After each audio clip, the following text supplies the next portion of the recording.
profit muscle. You're not gonna dust him off and say, yo, young blood, come on, let me show you something.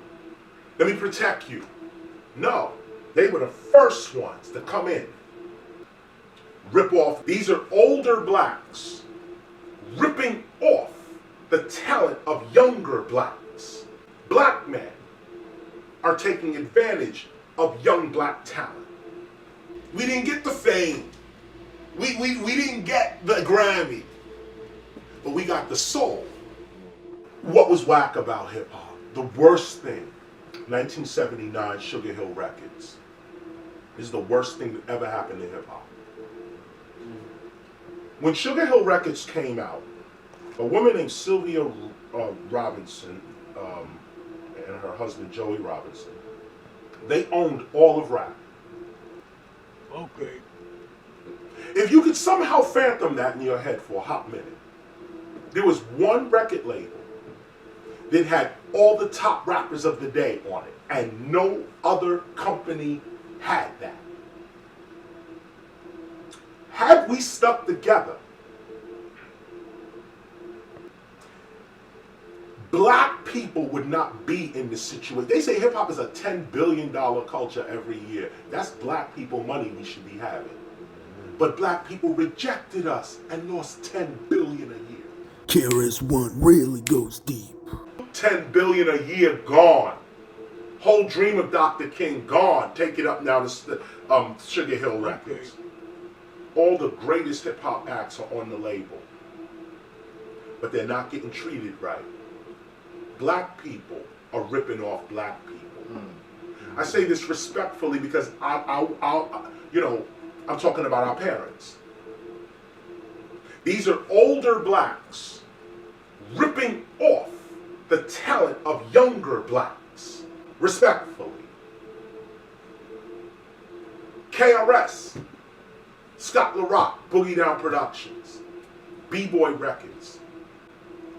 Black men are taking advantage of young black talent. B-Boy Records was owned by black people, older black men from the 50s and 60s. You would think, after everything we went through in civil rights, you see a young man coming up, he calls himself Knowledge Reigns Supreme. And he's trying to come up, he's homeless, he's in the street, but he's talking that blackness. And you see he got a crowd around him. And you see he got some little talent. You're not going to dust him off and say, yo, young blood, come on, let me show you something. Let me protect you. No, they were the first ones to come in, rip off me and Scott LaRock for the Criminal Minded album. To this very day, black folks still ripping me off for the Criminal Minded album. To this very day. I was one of Jay's best earner. Anytime he needed that beat, boom. You know what I'm saying? So black people are taking it, they're eating their children. They're eating their children. This is the worst thing to happen to not only hip hop, but to black civilization in the United States. Okay. Now those that are supposed to be representing their people have dropped the ball. Matter of fact, they didn't even drop it. They threw that shit in the garbage. Willfully. They didn't want no responsibility. This is the worst thing to happen to hip hop in modern times. This is the bottom of the barrel. This is it right here.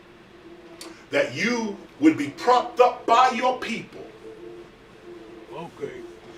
Make millions of dollars on your people. And when you get that money, you buy yourself a Maybach. You give your money to Germans. And I love Berlin. Yeah, I want to go there now. But in the scheme of our conversation, how you giving your money to Germans? They rich. Germans are the richest European. In fact, right, they're the richest Europeans. Okay? Why would you, ignorant Negro, give your money to a rich person? At least give your money to Spain. At least give your money to Greece. At least give your money to poor countries. This is how magnificent hip hop was. It produced KRS-One. hip hop will never fall on my watch. Never. KRS-One is right. The older generation gotta pass it on to the young generation. You need to build together instead of putting each other down. Invest in your people instead of material possession. My kinga, please don't use that negative word. That I knew you, and I had a chance to know you. And since I had a chance to know you, I see what kind of good person you were. Boom, that was it. Roger, tell these mother subscribe to the Prophet channel. Oh, they got you.